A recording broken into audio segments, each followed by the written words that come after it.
Guys आप सबका एक बार फिर से स्वागत करता हूं हमारे चैनल पर। और आज की इस वीडियो में हम आपको बताने जा रहे हैं तंगारासु नटराजन के सक्सेसफुल क्रिकेटर बनने की इनकी पूरी कहानी को।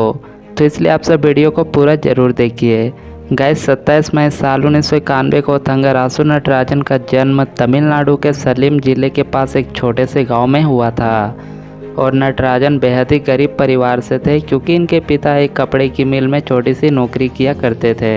हालांकि इस नौकरी से भी इनके घर का खर्च नहीं निकल पाता था और इसीलिए नटराजन की मां सड़क के किनारे घर का खर्च चलाने के लिए एक छोटा सा खाने का स्टॉल लगाती थी। हालांकि घर में नटराजन समेत कुल 5 भाई बहन होने के कारण कभी कभी इनकी स्थिति इतनी ज़्यादा खराब हो जाया करती थी कि इन्हें कुछ बिना खाए पिए भूखे पेट ही सोना पड़ता था। लेकिन नटराजन के इतने बुरे हालात होने के बावजूद भी कभी भी नटराजन ने उम्मीद नहीं छोड़ी और खुद पर भरोसा करते हुए हमेशा मेहनत करते रहे। और हम भारतीयों की तरह नटराजन को भी क्रिकेट खेलने का बहुत शौक था, जिस कारण नटराजन ने महज 5 साल की उम्र से ही क्रिकेट खेलने की शुरुआत कर दी थी। हालांकि समय बीतने के साथ साथ नटराजन इस खेल में दूसरों से काफ़ी बेहतर बनते गए, लेकिन फिर भी रिसोर्सेज की कमी की वजह से इन्हें बहुत सारी परेशानी का सामना करना पड़ा था। और एक समय ऐसा भी आया था जब इनके पास इतने पैसे भी नहीं हुआ करते थे कि यह अपने खुद के जूते भी खरीद सके। और इनके हालातों का अंदाज़ा आप इसी बात से लगा सकते हैं कि क्रिकेट की लेदर बॉल को इन्होंने पहली बार 20 साल की उम्र के बाद देखा, क्योंकि इससे पहले ये सिर्फ टेनिस की बॉल से ही प्रैक्टिस किया करते थे। इसके अलावा नटराजन में हुनर और काबिलियत की कोई कमी नहीं थी और अपने गांव तथा आसपास के इलाकों में इनका काफ़ी ज़्यादा नाम हुआ करता था।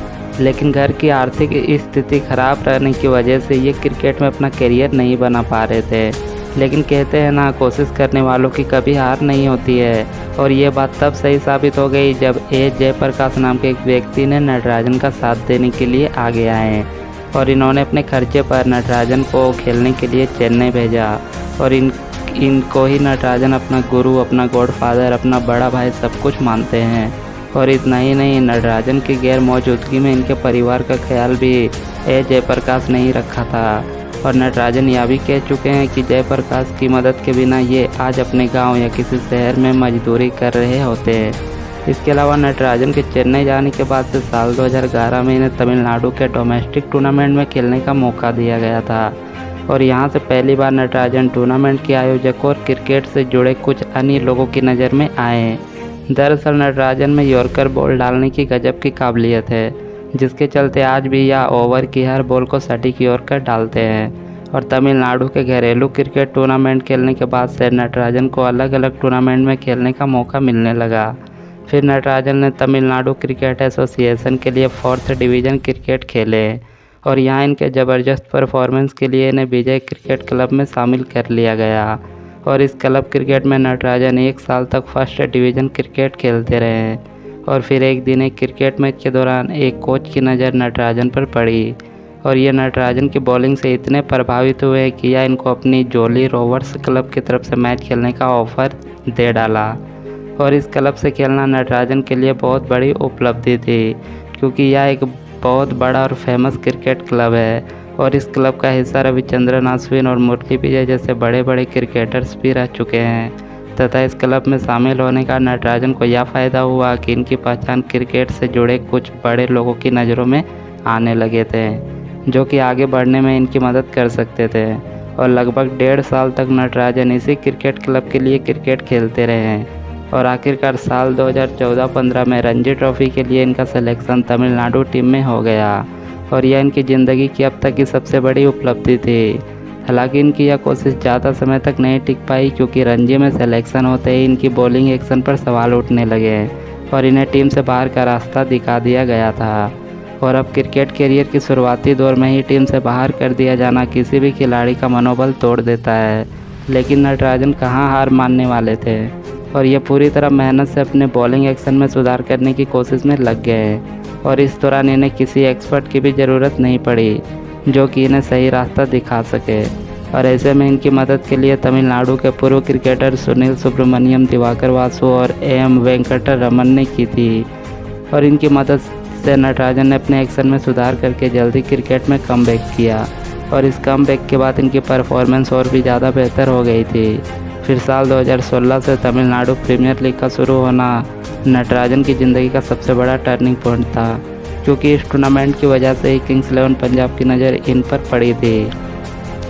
जिसके बाद साल 2017 के आईपीएल के लिए किंग्स 11 पंजाब के द्वारा इन्हें 3 करोड़ रुपए की बड़ी रकम में खरीद लिया गया और आईपीएल में सेलेक्ट होना नटराजन के लिए काफ़ी बड़ी सफलता थी।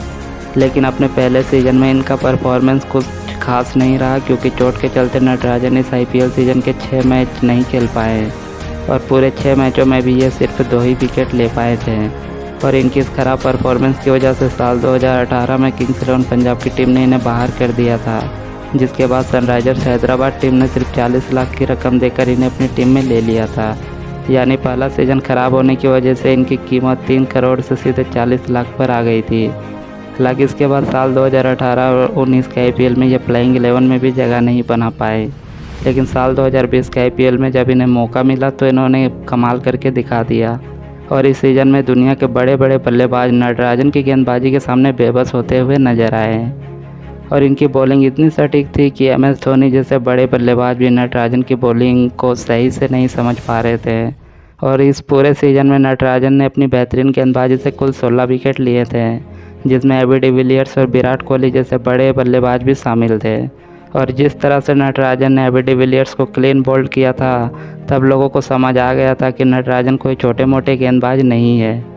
और आईपीएल में इनकी बेहतरीन गेंदबाजी को देखते हुए इन्हें टीम इंडिया में ऑस्ट्रेलिया दौरे के लिए सेलेक्ट कर लिया गया और इस तरह से नटराजन का भारत के लिए खेलने का सपना पूरा हो गया, जिसके लोग सिर्फ सपने देखते हैं और इसे नामुमकिन मानते हैं। और इस ऑस्ट्रेलिया दौरे में नटराजन ने कुल 4 मैच खेले और इन चारों मैचों में इन्होंने कुल 8 विकेट लिए थे, जिसमें ऑस्ट्रेलिया के विस्फोटक बल्लेबाज ग्लेन मैक्सवेल का भी विकेट शामिल था। और इस तरह से नटराजन ने एक छोटे से गरीब परिवार से निकलकर भारतीय क्रिकेट टीम से क्रिकेट खेलने का अपना सपना पूरा किया है और हमें उम्मीद है कि नटराजन आगे भी भारतीय टीम की ओर से खेलते हुए हमारे देश का नाम जरूर रोशन करेंगे। तो गाइस, अगर आपको टी नटराजन की यह सक्सेसफुल लाइफ स्टोरी वीडियो अच्छी लगी है तो वीडियो को लाइक और शेयर ज़रूर कीजिए और आगे भी इसी तरह क्रिकेटरों की लाइफ स्टोरी को देखने के लिए आप सब हमारे चैनल को भी सब्सक्राइब जरूर कर लीजिए। तो मिलेंगे आपसे अगली वीडियो में किसी और क्रिकेटर के साथ उनकी लाइफ स्टोरी को लेकर। अभी के लिए जय हिंद, जय भारत।